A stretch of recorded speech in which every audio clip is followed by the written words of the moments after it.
business notebooks from consumer notebooks? Well, I mean, when we design a product, we still focus on the end user. So we whether it be consumer or in the business side, we really want to get one-on-one with the end user. But certainly within the business side, it's a different environment many times than with, say, you at home or in a coffee shop.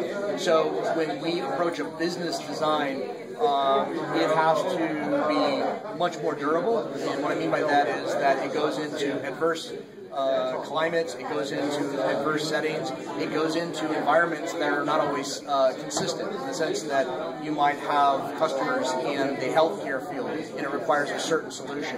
You might have customers in the petrochemical field and it requires a different solution. So certainly when you think about it from a business side, we have, I would say, very challenging environments that it must go into. And so when we design our products in that business sense, we really have to address that. In the consumer side, you're designing really for, I'll call it, that home use, that occasional mobile use. And we as users will always test the durability of the product, but certainly not to the extent that we have in our business side. And that's one of the reasons when you look at the EliteBook line, we put so much emphasis on the construction. We put so much emphasis on the, I'll call it the durability of the materials, because we know that it's going to see so many different environments more than in a consumer setting.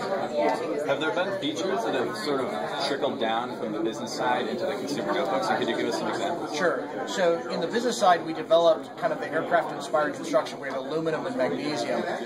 We thought it was very appropriate. We designed a new Envy line, the Envy notebook line for consumer. It has to be really the best of the best in construction. And where do we go? We go to the best of the best that we had in our lineup, which is the EliteBook. And what we've done is taken those materials and designed it in such a way where we've probably maybe amplified some of the cosmetic treatments that we can do to the aluminum, but we really construct it in the same way. And what it delivers is great efficiency in construction, great durability, and then of course, because you're using natural, authentic materials, we really can enhance that on the consumer side to amplify it so that it has great shelf appeal, if you will.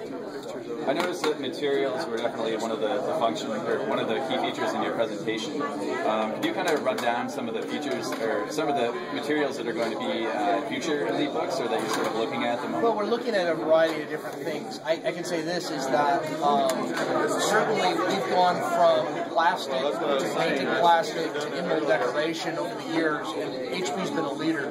We've introduced in our business line aluminum and magnesium, dual metal construction. So certainly we're on the forefront there.